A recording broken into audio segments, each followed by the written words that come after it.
Hi, I'm Dr. Tony Evans, and welcome to the epic adventure of David, a story of honor, battle, jealousy, darkness, friendship, love, scandal, and murder. While most people know of David the myth, few know about David the man.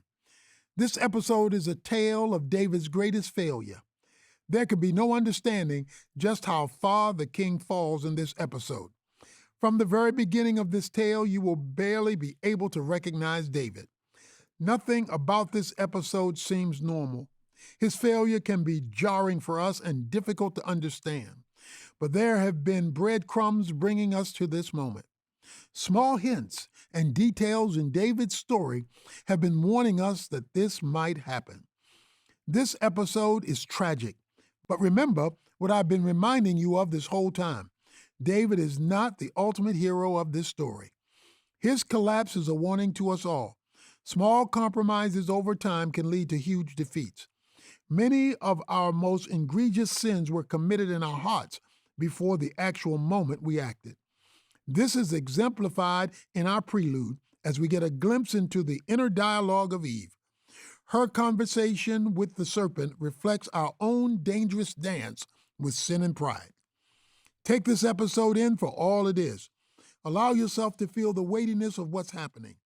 We can't shy away from the difficult stories, for within them are profound truths and serious warnings. If we come in with humble and reflective hearts, we will be better off for the mission ahead of us. No more pretense. Here's episode 24, Lust and Murder.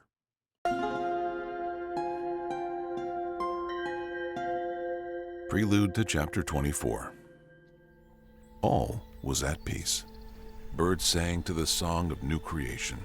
Animals roamed the plains unafraid, and humanity danced under the protective canopy of the garden. A cool mist blew through the forest, dispersing the sunlight in 1,000 different directions. Every part of creation was working together like a symphony towards its creator. Adam and Eve joined in the symphony, glorifying God with their laughter, love, and labor. Together, they tended to the garden and stewarded the new world. Creator and creation were in perfect harmony, perfect shalom. Adam and Eve enjoyed the loving embrace of their God and the purpose that came with being stewards over His creation. But what is love without choice? What is a relationship without free will?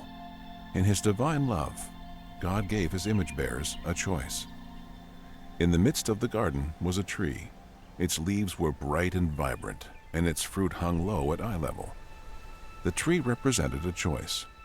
Mankind could avoid the tree's fruit and continue to enjoy a life unified with God, or they could eat the fruit and be given the potential for evil. Their hearts would be corrupted with the knowledge of good and evil, light and darkness. To eat of the tree would be to choose their own will over God's. Adam and Eve knew this. They had been warned of its danger and knew it would unravel them. In the shadow of the tree lurked another creature. His claws dug into the bark as his scaly body wrapped around its trunk. His scales were arrayed with beautiful colors of blue, gold, and red.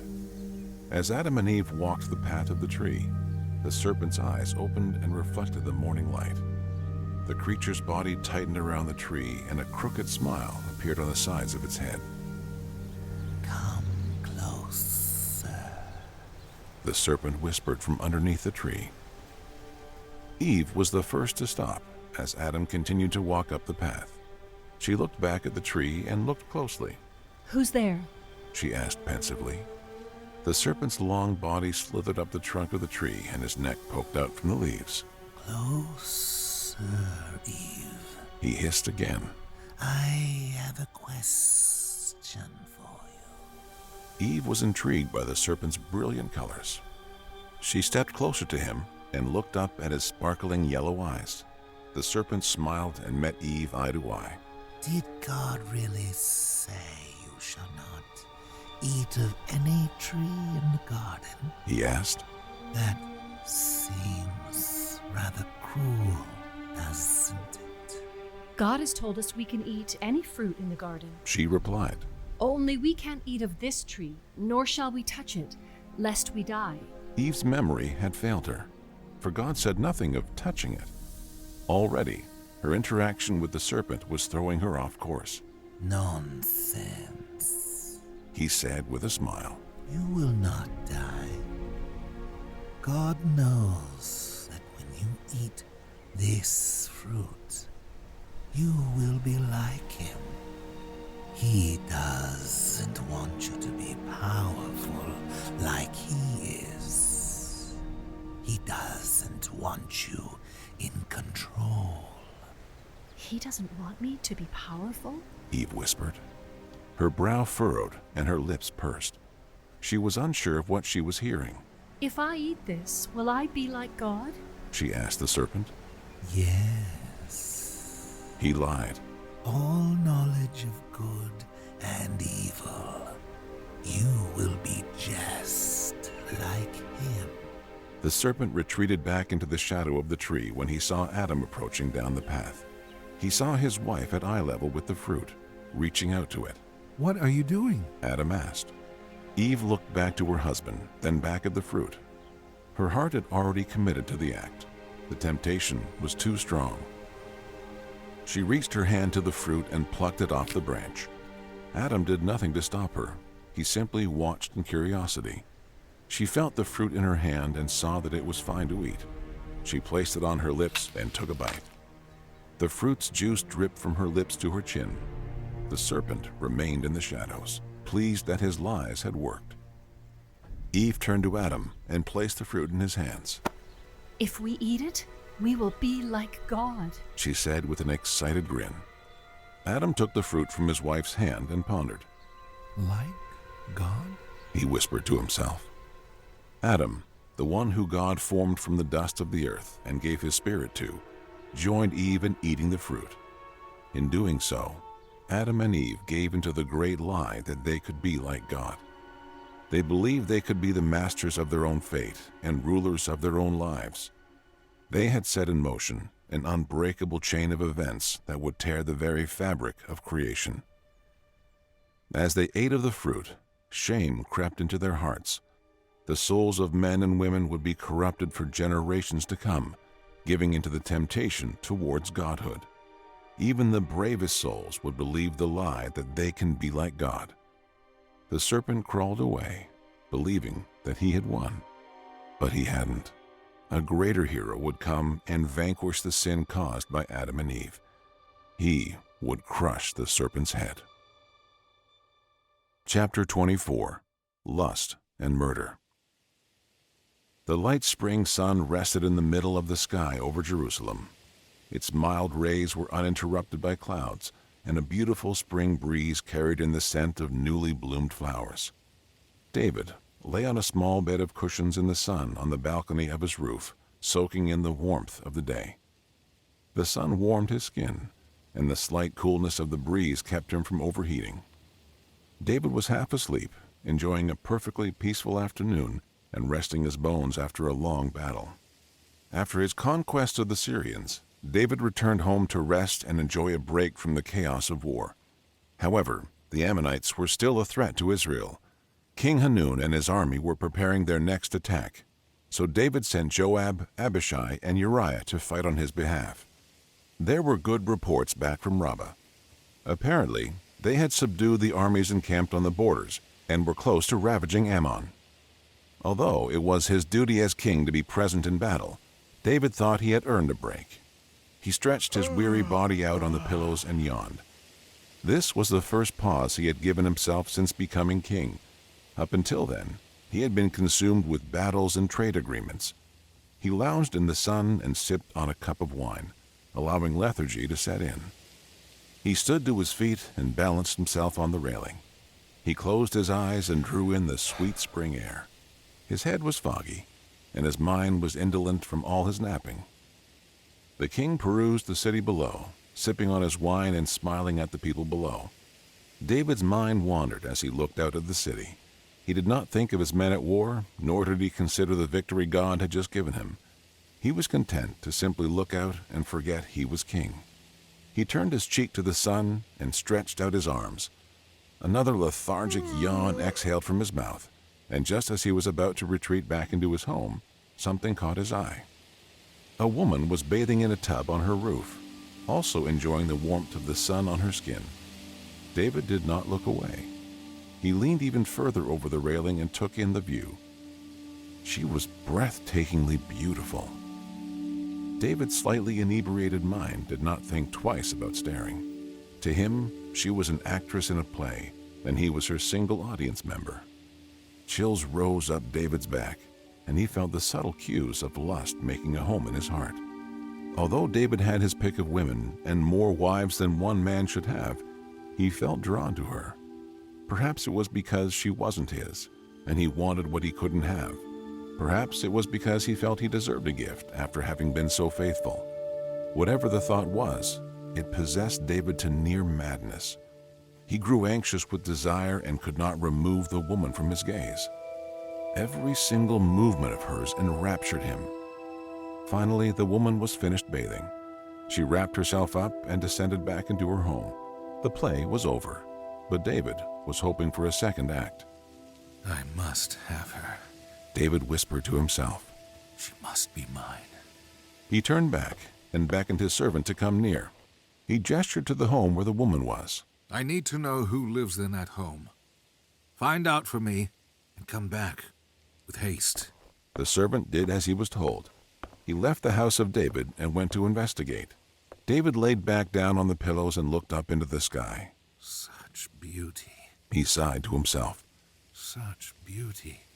David closed his eyes and soaked in more of the sunlight, and the breeze gently hummed him to sleep. My lord. David woke up to his servant standing over him. My lord, I have returned with news. The king rubbed his eyes and looked up. The sun had begun its descent, and the warmness of the day was barely lingering in the air. The servant continued, saying, The only one currently in the home is Bathsheba, the wife of Uriah the Hittite, one of your mighty men. He is away with Joab, so she is alone. David nodded and held back an excited smile. He was silent for a moment, considering what he was about to do. On the surface, it seemed like just one decision. However, up until now, David had a pattern of recklessness in his romantic relationships. He acquired many wives and concubines without consideration of what it would do to his heart and theirs. This one moment was the climax of 1,000 small compromises. David looked up at his servant and said, Bring her to me. The servant said nothing. He simply bowed his head and left. David stood up, straightened out his royal robes, and went down to his bedchambers to prepare. The light of the beautiful spring sky slowly dissolved into darkness, and the moon appeared in full brightness. David did not look up at the sky as he often did. He did not want to look up, for then he would be forced to think of his God, the author of his faith and convictions. Instead, he settled his gaze upon the fireplace. The intense heat radiated into the rest of the room. David's lust burned in his heart like the heat of the flames. The burning passion made him drunk. He did not notice the coals falling outside the fireplace. The hot coals simmered until finally dying outside the flames. David paid no attention. He heard a knock at the door. The large double door built of cedar and iron opened slowly. The light emanating from the flames illuminated the room just enough for him to see her. She wore a linen dress that fell straight over her curves. Her brown, wavy hair was laying over her shoulders. He watched every move of her hips as she walked forward. Back and forth they went like a pendulum, keeping David's full and undivided attention. There was a silence for a short while as they stood there and stared at one another. Bathsheba was clearly nervous, unwilling to meet David's objectifying eye. She directed her attention to the tapestries mounted on David's walls. They were beautifully woven, telling stories through images. The king cleared his throat and broke the silence. They were woven by an Egyptian needleworker. He said, gesturing to the tapestries. A gift from the pharaoh. Bathsheba smiled and continued to peruse David's room. She looked at the sword mounted above his fireplace. Is this it? She asked. Is this the sword of Goliath? It is. David replied. Bathsheba remained silent, uncomfortable and intimidated by the king. She knew there would be no option out. She was caught in an undefined space between honored guest and prisoner. He stepped forward, and she stepped to the side and kept looking around the room. David smirked. It was like a mating dance. David took 2 steps forward, then she took another step forward, then 2 away from him. The dance was exhilarating to David. Finally, they both found themselves at the foot of the bed. She was within reach, yet David waited for the perfect moment. He stood there with heavy breath, waiting for Bathsheba to give him a signal. She didn't, but David was determined to find anything to give him license to take her. Her hazel eyes shimmered in the firelight. They were wide and bright, yet behind them was a sense of mystery. David wanted to explore that mystery. He wanted to take all of her in. Bathsheba turned away for a moment. I should not be here. She whispered. David took his hand and gently placed it on her chin, directing her face back at his. As the flickering flame continued to burn, David leaned in and kissed her. David wrapped his arms around Bathsheba and kissed her passionately. The 2 of them were caught up in a passionate and sinful affair, but David did not care in the moment. As the night drew on and their naked bodies wrapped around one another, David willingly compromised his integrity. In the heat of passion, he did not think of his family. In the forbidden pleasure, David enjoyed every second of his sin. He felt invisible, untouchable, and immune to the effects of his actions. He was gravely mistaken. Weeks passed, and David did his best to remove the night of sin from his mind, but he could not. He thought about Bathsheba more and more as the days rolled on. He did not think of how he loved her or cared for her. He simply loved the pleasure she brought him. It was a low point for God's anointed. After his midnight escapade with Bathsheba, David continued to shirk his responsibilities as king. The battle against the Ammonites still raged, and Joab and his men continued their fight, but the king remained at home. David rationalized his absence with matters of domestic need. He met with the treasury and storehouse managers. He convened with the judges and priests in the land. Yet he did not do the primary thing he was called to do as a king: protect and fight. Instead, he was content to spend a few hours a day working, and the rest of the day lazily lounging in the sun. He spent more time with the king's harem than usual, desperately trying to relive the exhilaration of his affair. But the pleasure escaped him. There was a lingering emptiness he could not seem to fill. A void was created in him the night of his affair, and he was woefully unaware of how to fill it. David looked out on the top of his roof again. He did not look at the stars. He did not bask in the majesty of the heavens and sing songs like he usually did. No, instead he looked down. Down at the city, down at the streets of Jerusalem, and down at the home of Bathsheba. He wondered if he should beckon her again. Surely she would not refuse him. David stood to his feet and smiled. He descended down the ladder back into his bedroom. He gestured to his servant and said, Bring me Bathsheba again. Tell her I desire to speak with her. The servant paused and gave a nervous stare. He twiddled his thumbs and looked away, considering what he should say next. My lord, He mumbled. I have been given word that Bathsheba desires to speak with you. She has requested that she come immediately. Excellent news. David exclaimed. Then bring her to me. I shall prepare. And as always, tell no one of this. The servant knew what David did not. However, he thought it best for the king to be told by Bathsheba. So he sent for her, and in the secrecy of night, the young woman was brought into his chambers. David ran his hands through his curls and smiled. You look radiant, He said softly, reaching to grab her hand. However, she pulled away and looked at him with fearful eyes. What is wrong? David asked. My king, I am pregnant. Bathsheba said with a broken voice. Tears welled up in her eyes, and she began to weep. David stepped back and leaned against the table. His heart began to pound heavily, and for the first time in weeks, he felt completely sober. Are you sure? David asked desperately. Could it be Uriah's? Bathsheba looked at David angrily. Of course it is yours. My husband has been fighting on your behalf against the Ammonites. I have not seen him in months. Now look at the mess you have created.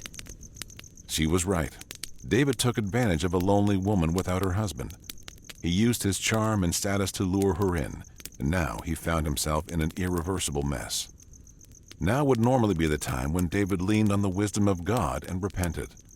However, he had already created a habit of leaning on his own desires.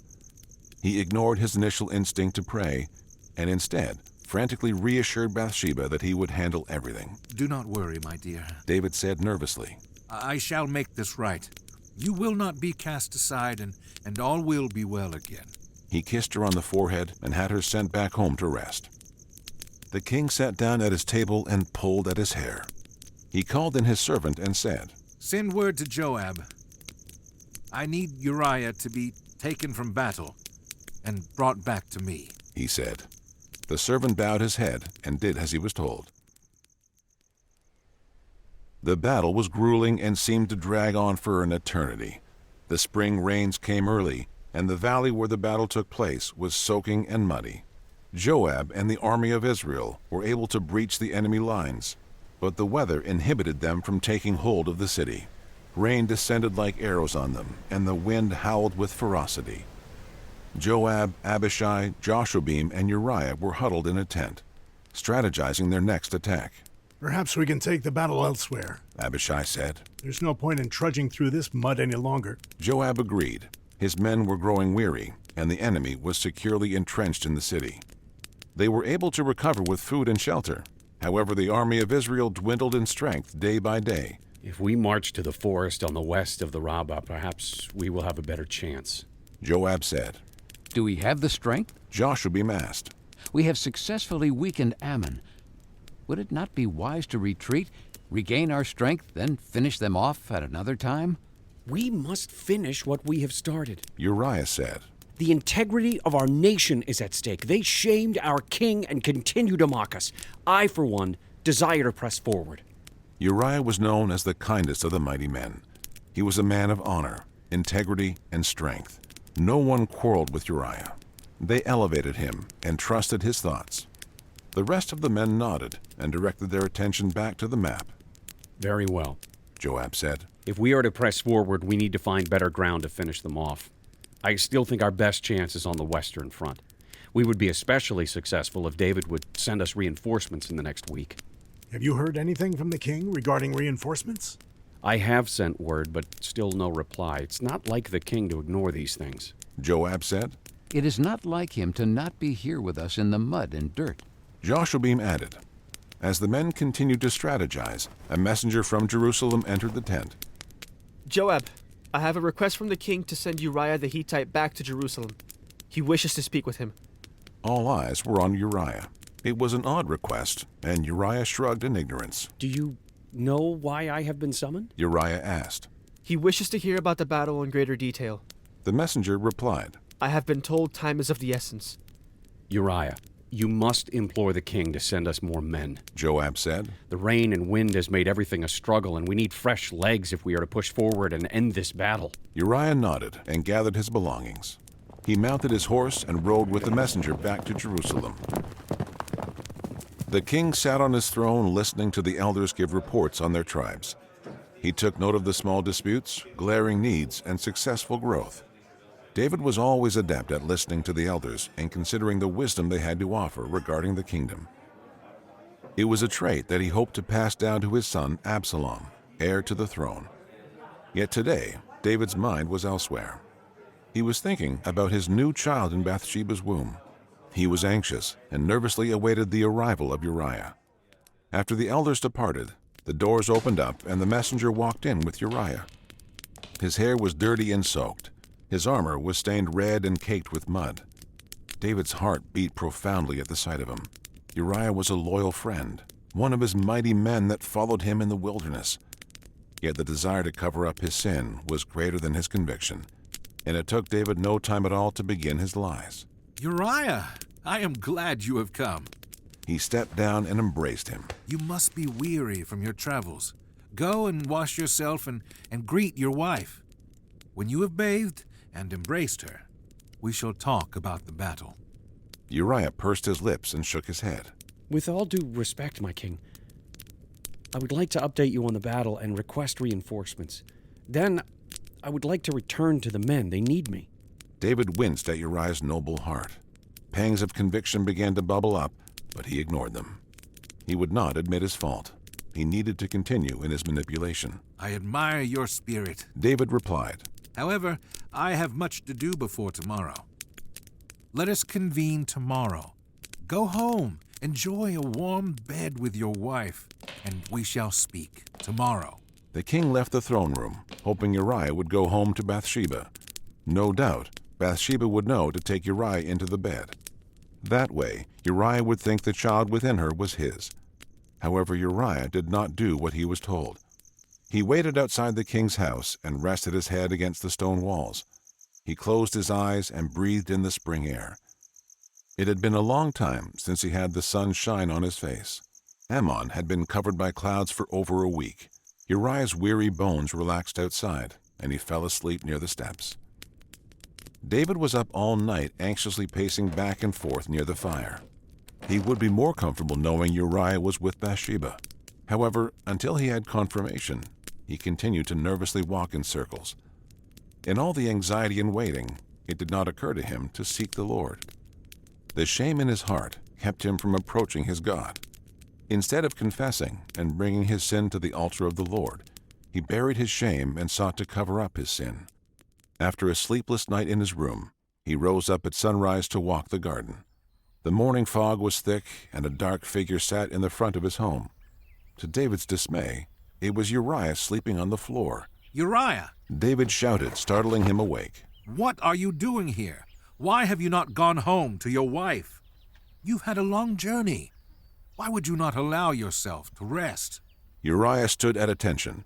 He was shorter than David, yet somehow seemed 100 feet taller. The Ark of the Covenant dwells in a tent. Joab and the others are camping in the mud with arrows being fired at them. For me to eat, drink, and lie with my wife would be a disgrace. How could I live with myself knowing that they are cold and vulnerable, while I am warm and full? David was growing irritated with Uriah's righteousness. It vexed him to be in the presence of someone so devoted. It made his own shortcomings all the more real. He forced a smile and placed a hand on Uriah's shoulder. What a blessing it is to have you as a brother in arms, Uriah. Come, let us eat and discuss the war. You shall stay with me today, and I shall send you back tomorrow. The two of them entered the courtroom and spoke about the war. How are the men faring? David asked, gritting his teeth. Suffering. Uriah said, We were able to overpower their army on the battlefield, but complications with the weather have kept us from advancing forward. They are fortified in the city, while we are rotting away in the cold. Is there no way to proceed? Surely we outnumber them. David said. Yes, but terrain inhibits us greatly. There is a plan to attack from the west, but our chances would be greater if we had reinforcements.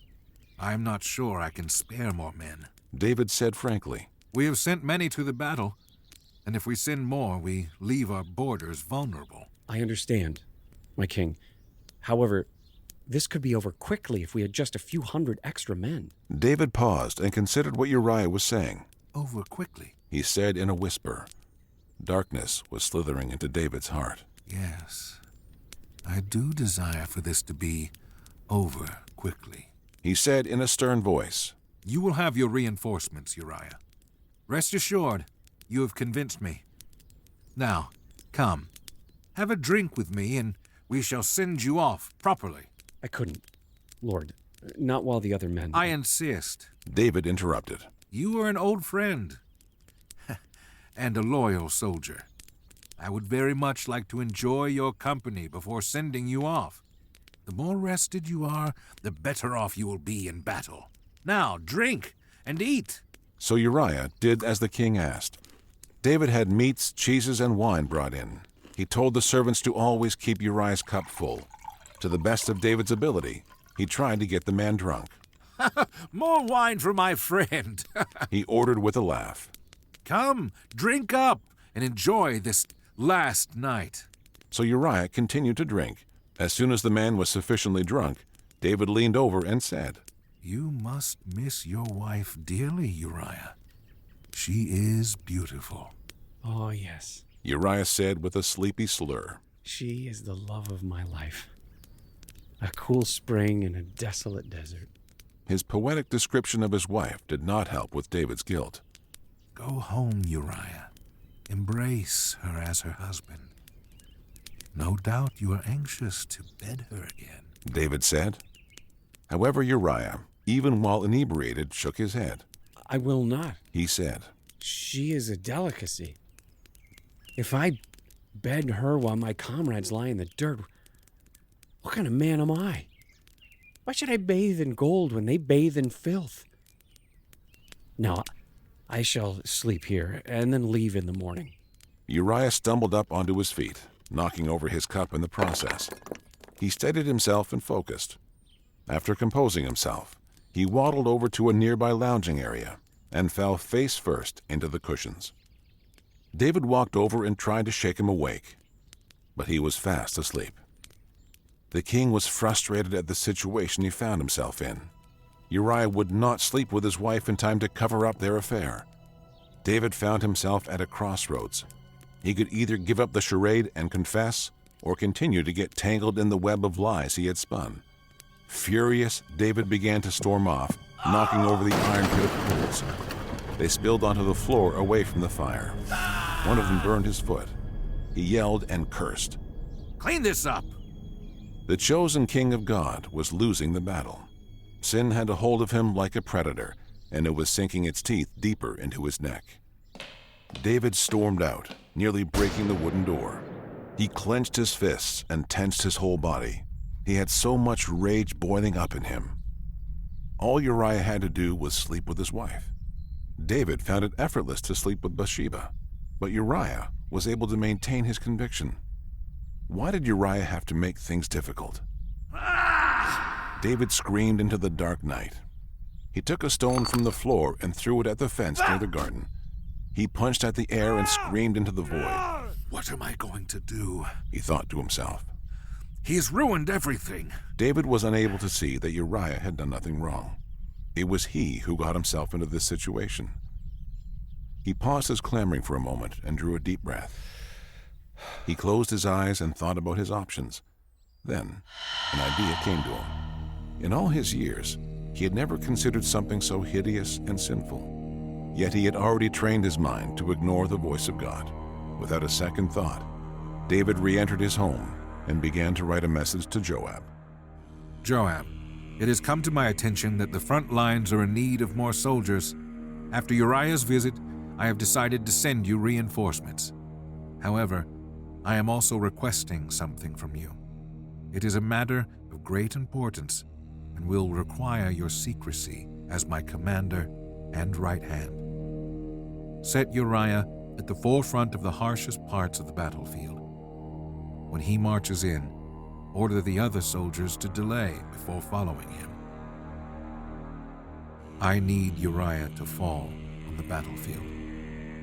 Considering my forgiveness of your crimes against Abner, I trust that you will obey me without question. King David. David sealed the letter with his royal emblem and had his messenger leave immediately to Joab. He sat back in his seat, contemplating what he had just done. He had set in motion something that could not be undone. Tomorrow, Uriah would leave to fight, and he would never return again. Nothing would ever be the same. The army of Israel marched behind Joab to besiege the city. They marched from the west, where the terrain was easier to traverse. The Ammonite army was postured in front of the city, ready to defend it. They were wrapped around the walls, covering every entrance.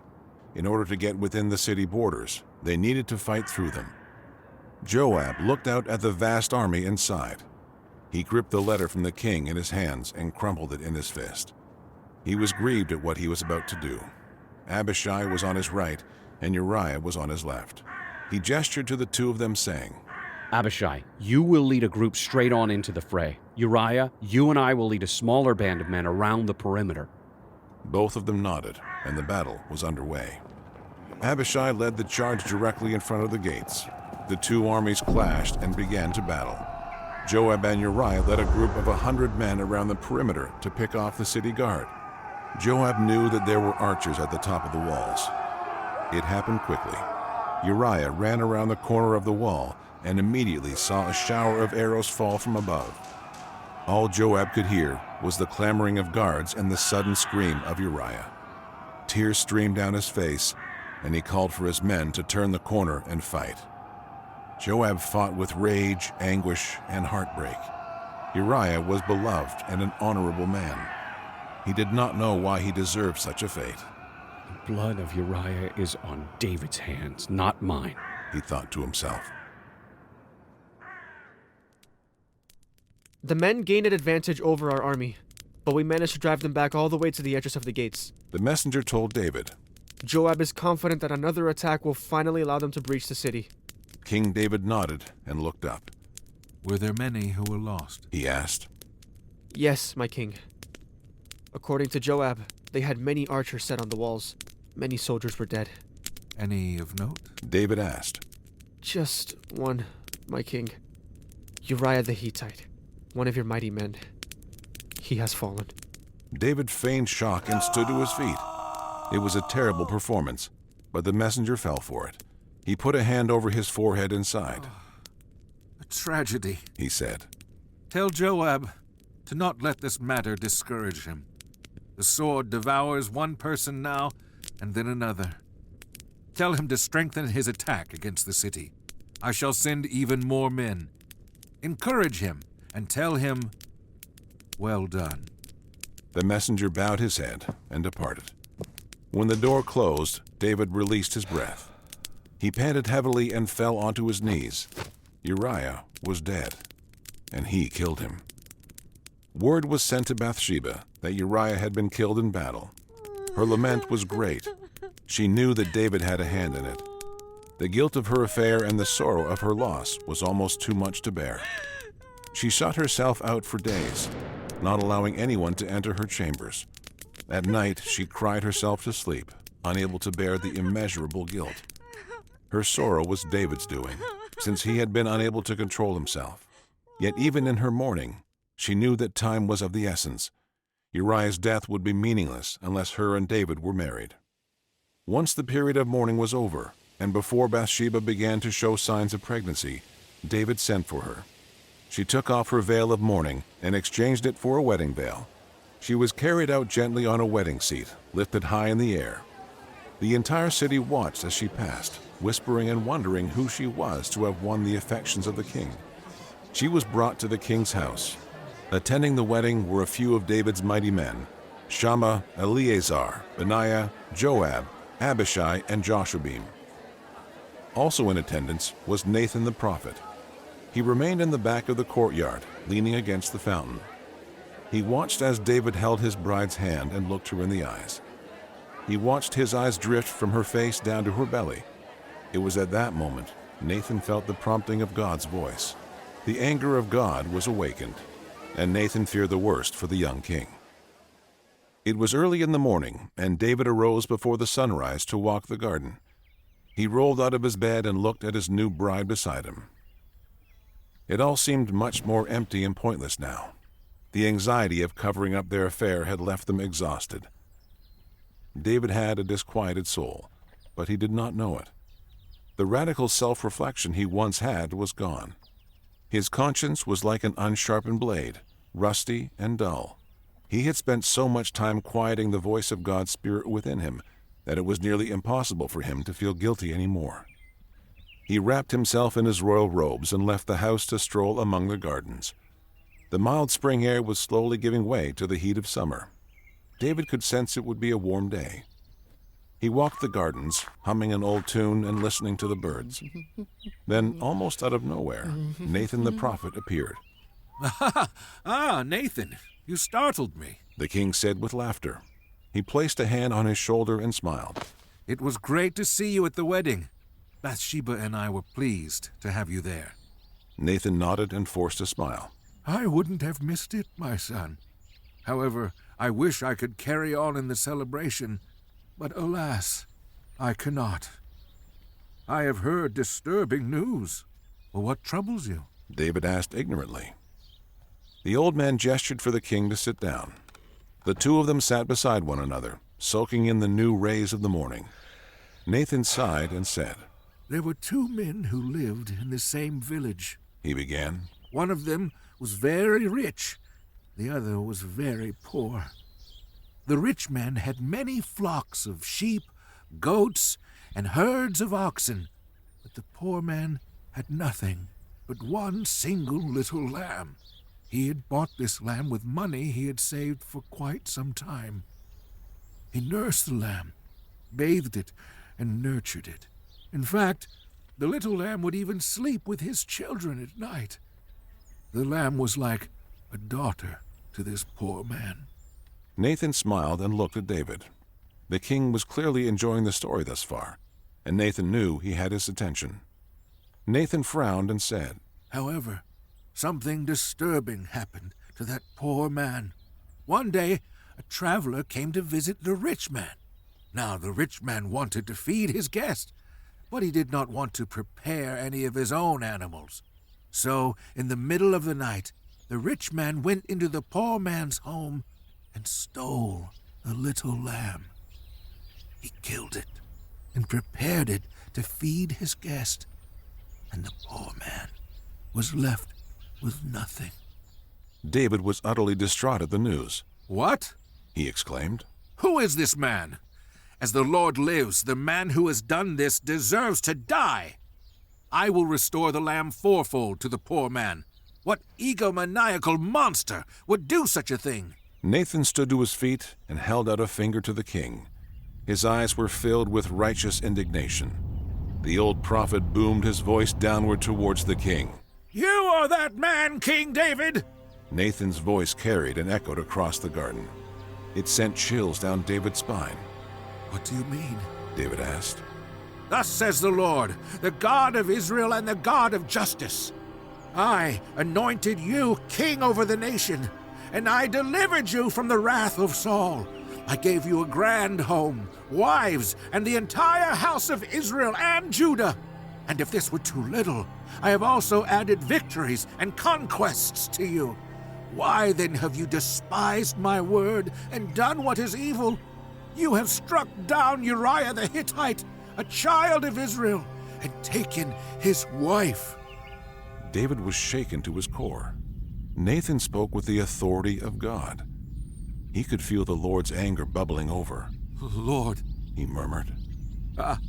I just hear the word of the Lord, giant slayer. Nathan interrupted. Behold, the sword shall never depart from your house because of the violence you enacted against Uriah. Violence will plague your household, and strife will come upon you. I will raise up evil against you out of your own home. Your wives will scorn you and take on other lovers, and they will do so publicly and in the sun, for you did it secretly. But I will punish you before all Israel and for the world to see. David fell onto his knees. He wept at the feet of Nathan. I have sinned, Lord, he whimpered. I have no excuse. Nathan knelt down and touched David on the shoulder.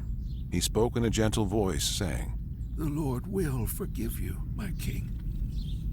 You will not die, and your kingdom shall remain. Nevertheless, because of all the strife and chaos this has caused, the child who is born to you out of sin shall die. David darted his eyes up to Nathan. He shook his head in disbelief, but Nathan had nothing left to say. He rose and went back to his house, leaving David in emotional and spiritual disarray. What have I done? David whispered to himself. He looked up at the sky for the first time in weeks. Where have I gone? It was as if a fog was cleared from David's head, and he was finally able to see what he had gotten himself caught up in. He placed his face in his hands and wept. Who have I become? Weeks turned into months, and David trudged around Jerusalem in a melancholy daze. As Bathsheba's belly grew larger, so did David's dread. He placed his hand on her pregnant belly and held his head to it. Oh, little one, he whispered. Oh, how I pray the Lord does not follow through with his word. Tears streamed down his cheeks, and Bathsheba held his head close. Both of them wept, for they knew it was only a matter of time before their sins finally caught up to them. Only days after her 9th month of pregnancy, Bathsheba went into labor. It was a long and painful birth, drawing out for hours. David paced outside the room where Bathsheba and the nursemaids labored. He listened to her shrieks of agony echo down the halls. He leaned his back against the walls and slid down onto the floor, covering his ears in shame. Keep them safe. He prayed. Please. However, the painful screams continued, until finally, in the 16th hour, they ceased. David darted into the room to find Bathsheba lying down with her baby wrapped in her arms. It was a boy, a beautiful baby boy with light, ruddy hair like his father. David knelt down beside his wife and child. He stroked the baby's cheek. He wasn't crying. He was silent, seeming to struggle for breath. David and Bathsheba leaned their heads against one another and wept. They knew the boy didn't have much time left. Bathsheba nursed her son, and David stood to his feet. He furrowed his brow and looked out the window. I am going to speak with the Lord, David said with a determined tone. I have been silent towards him for too long. So David left and walked outside. The evening was dry and crisp. David could see his breath in the coolness of the air. He removed his royal robes and outstretched his arms to God. I am here, Lord, he said with a cracked voice. You have my attention. David fell to his knees into the dust. He violently buried his face into the dirt and moaned to the Lord. He wrestled to gain connection with God once again. He had strayed so far from him that he feared reconciliation was impossible. But God was near. God heard every incoherent and bumbling prayer. David prostrated before God and would not remove himself from the dirt. All day and night he lay there, calling out to God and lamenting his sin. Save my child, he shouted. I beg you, Lord. David remained in the dust for days, refusing to remove himself. He did not eat. Only occasionally would he drink water. The rest of the time, he was on his face before God. His body was covered in dust, and below him was a puddle of mud from the dust mixed with David's tears. His prayer and fasting were not tools to get whatever he wanted from God. They were demonstrations of radical submission and surrender to God's power and will.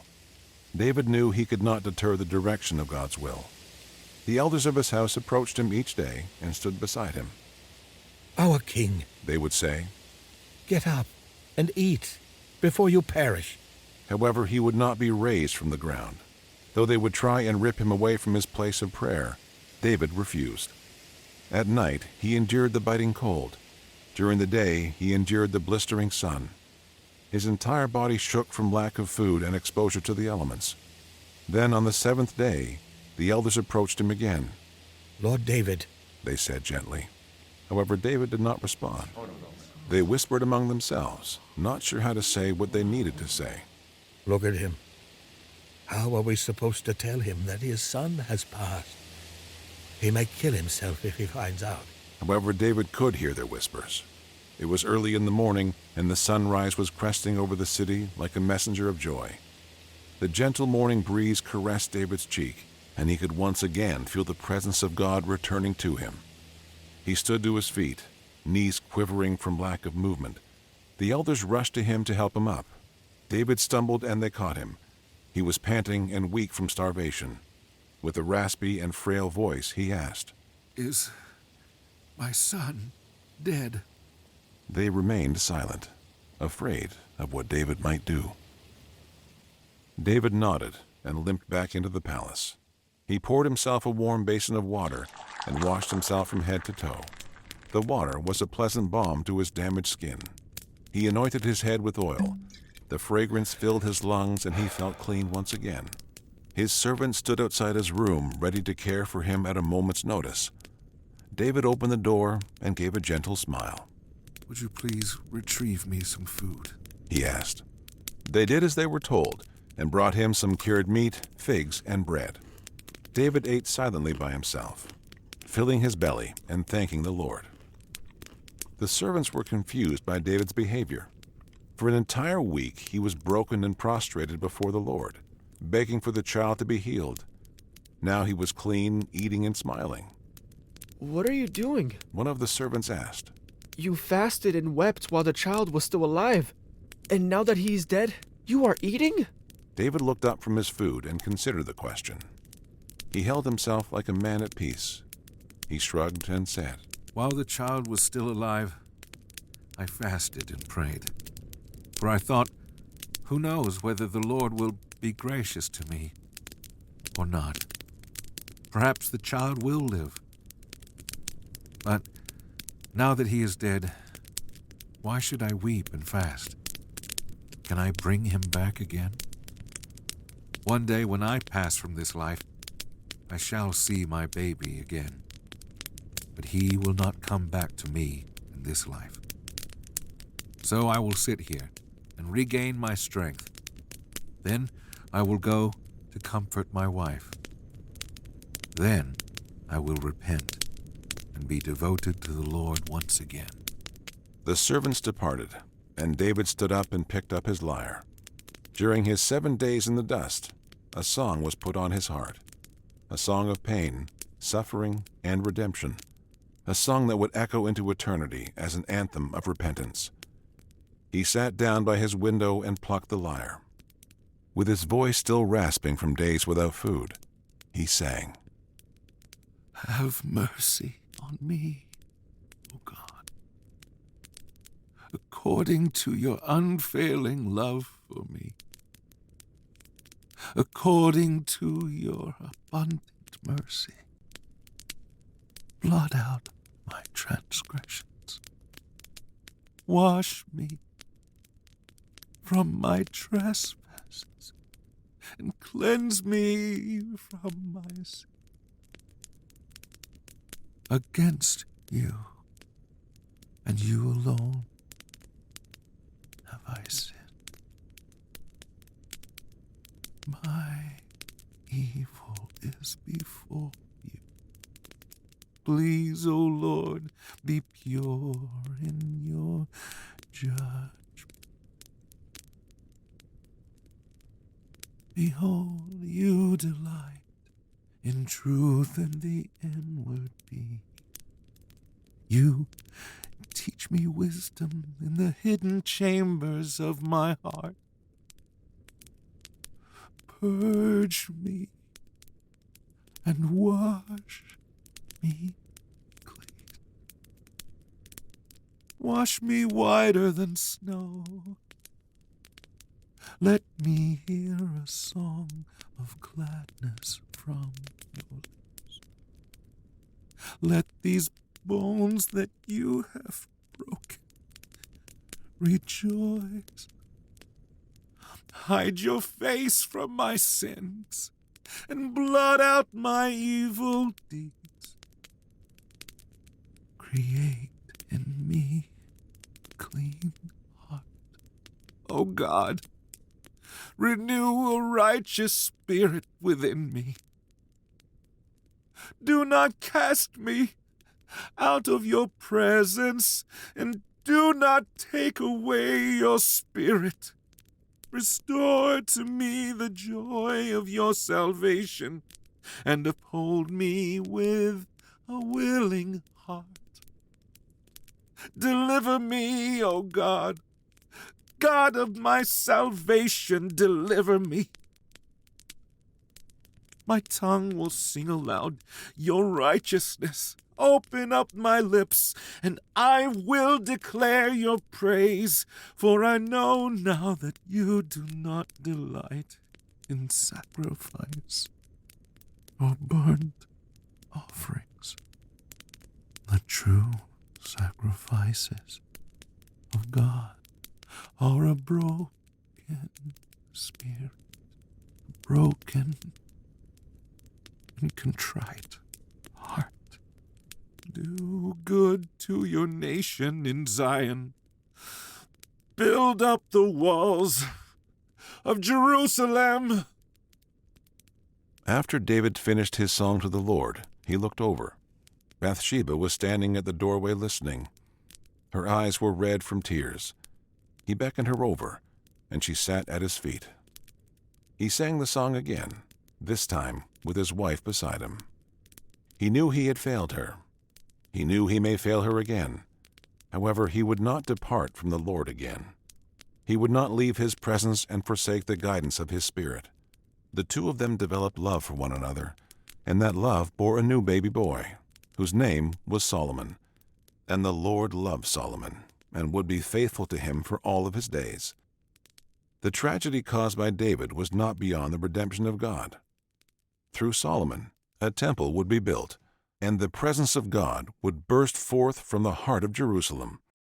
One day, through his lineage, a new king would be born, a king that would not fail like David did, a king that would reign with righteousness, love, and compassion, a king whose strength would topple the greatest enemy of them all, sin itself. This king would be the greater David. He would succeed where David could not. James, the brother of Jesus, gave us great insight when he said, "Let no one say when he is tempted, I am being tempted by God. For God cannot be tempted with evil, and he himself tempts no one. But each person is tempted when he is lured and enticed by his own desire. Then desire, when it is conceived, gives birth to sin, and sin, when it is fully grown, brings forth death." I think this is a perfect place for us to begin as we unpack the decisions made by King David. God did not tempt David, nor was this a test to prove David's ability to resist temptation. David was lured and enticed by his own desire. He had given fuel to his desire ever since becoming king. He accumulated more wives and grew the king's harem, and ignored warnings from his subjects. We were warned that something like this might happen. Desire is like a newly conceived baby in its mother's womb. After a while, desire grows, eventually being birthed into what we know as sin. What does this mean for us, and what did it mean for David? It means that oftentimes the sins we commit are an accumulation of thoughts and desires that have grown over time. David had made small compromises in his family that made this decision easier. He increased his harem and accumulated more wives, diluting his judgment when it came to lust. He had also allowed himself to stay back and enjoy creature comforts while his men suffered. These decisions alone set David up for failure. Just like Eve in the prelude, it seemed like their hearts were committed to sin before they ever acted. This episode provided commentary on David's decision. It said, on the surface, it seemed like just one decision. However, up until now, David had a pattern of recklessness in his romantic relationships. He acquired many wives and concubines without consideration of what it would do to his heart and theirs. This one moment was the climax of 1,000 small compromises. You see, we think our sin is just one decision, but it isn't. It's 1,000 small decisions that build into hundreds of larger decisions, ultimately leading to one large and irreversible decision. Earlier episodes gave us some hints that this was going to happen. Did you listen again and hear them? In episode 23, we are told the entire continent knew once and for all that David was king, elevated by God, and no one would defeat him. No one from the outside, that is. After this statement, there is a scene with David leaning over the balcony of his roof. People who know the story of David might have thought that that would be the moment he saw Bathsheba. In episode 20, David asks Abner to bring Michal to him, and Benaiah tries to warn him. I know just the thing. David stepped forward and said to the messenger, "Tell your master that I will accept his request to meet. However, I have a condition. He shall not see my face until he first brings me my first wife, Michal. Saul's cruelty turned her away from me, and she will be given to another man. I slayed 100 Philistines for the right to marry her, and I desire her back." Another wife. Benaiah mumbled, "Be careful, my friend." David ignored his friend's jab. In episode 13, the day after Nabal had been killed, David seeks out Abigail. He felt a flutter in his stomach and smiled. Abigail. What a breathtaking woman, he thought to himself. David closed his eyes and smiled. He shook his head and lifted his hands to heaven. He sprinted out of the woods and retrieved the horse. Without telling his men, David galloped to Nabal's home. It was late, and the stars were brightly arrayed over the horizon. David rode to Abigail's home and looked up. Abigail was once again sitting at her window. Do you see what's been happening? David has already been making it a habit to take someone else's wife. Michal was married to another man, and David took her away from him. Abigail had just been widowed, and David wooed her. David's patterns have been subtle and under the radar, but now we are seeing the accumulation of seemingly small decisions, and we are realizing that David has been ignoring those clues. Up until now, David seemed to be immune to the entitlement of the throne, but in his weakened and inebriated state, we see his character slip. He fell into the trap of, I deserve this, and I work hard enough to indulge every once in a while. This is how sin often begins, with entitlement. For whatever reason, our hearts can convince themselves that they deserve to indulge no matter who gets hurt. David's mind is made up, and he sends for Bathsheba. She obeys, but we must not mistake what's happening here for a mutual affair. David is the most powerful man in the country. Ultimately, we don't know how Bathsheba felt about this. David used his status to bring her to him. At this point in the story, it is important for us to consider a few difficult things. It is hard to believe that Bathsheba's relationship with David was consensual. Whether Bathsheba desired David or not, he used his status to lure her in. He was the king, and you don't disobey the king. Let's say Bathsheba didn't want to sleep with David. What choice does she have but to come when he calls? An often unspoken sin in this story is that David leveraged his title to get a woman to do what he wanted. He put her in a vulnerable position, and God's anger will be kindled against him for it. David took advantage of Bathsheba, and there is no way around it. We do not know her state of mind, but the fact is, she didn't have a choice either way. Let this hideous sin be a reminder that nobody is immune to sin and pride, not even the giant slayer himself. As terrible as David's affair was, it was not even his most egregious sin. After failing to cover up his sin, he sent Uriah to the front lines to be killed. David was safe from the judgment of man, all the while invoking the judgment of God. One of the worst parts about this episode is that even after his night with Bathsheba, we are given this sense that the death of Uriah could have been avoided. Remember when God saved David from joining forces with the Philistines? God has proven time and time again to David that he will deliver him from his poor decisions. But David refuses to reach up to God. He refuses to ask for forgiveness. Instead, he frantically tries to cover up his mistakes.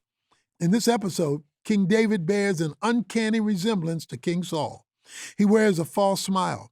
He uses a manipulative tone, and he refuses to face God like a man. David has forgotten who he is, which is exemplified in all the references to his royal robes. Did you notice that? He is wearing his royal robes and not the ones Jonathan gave him. This was a smaller reminder that David had forgotten the shepherd who sang to God. The blood of Uriah was on his hands, but David continued lying to everyone and himself. Self-deception is a powerful thing.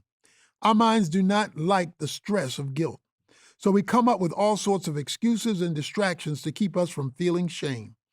David was living as if he hadn't just gotten another man's wife pregnant and then killed him to cover it up. Can I say something slightly uncomfortable for a moment? I promise it will lead us to a good place.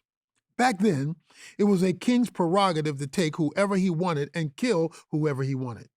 It wasn't right, but it was not uncommon for a king in those days to take other men's wives and kill them.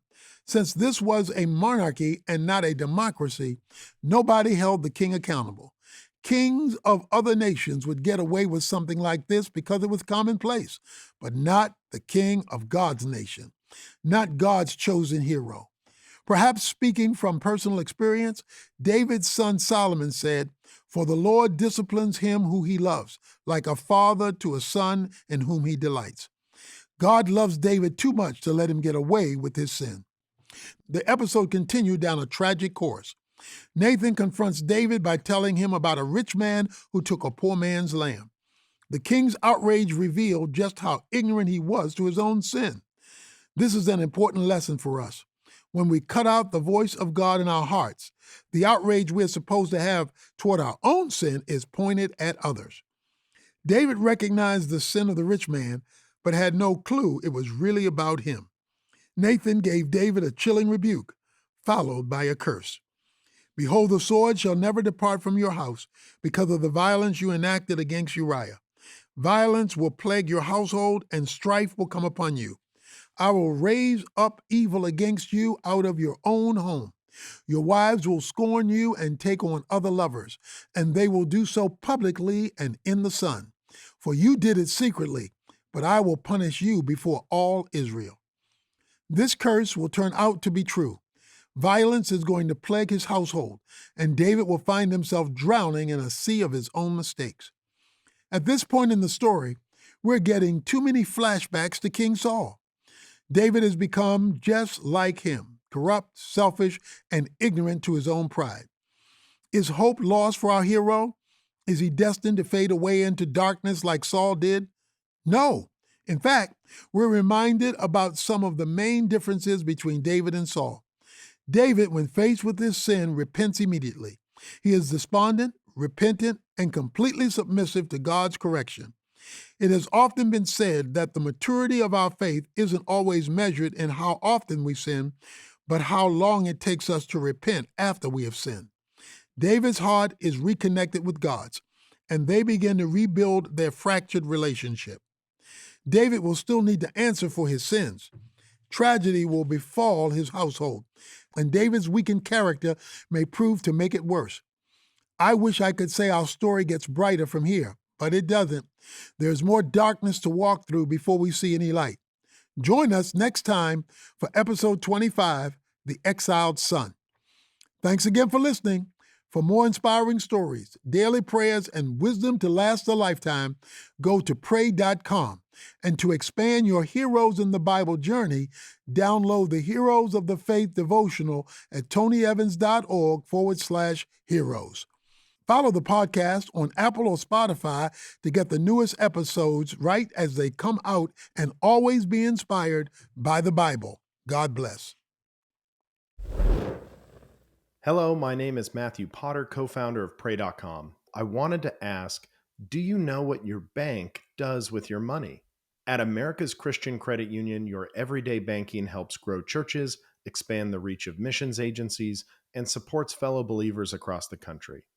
Learn more about specials for switching to ACCU and their nationwide banking capabilities at americaschristiancu.com/pray. Plus, the peace of mind knowing that this credit union is federally insured by the National Credit Union Administration.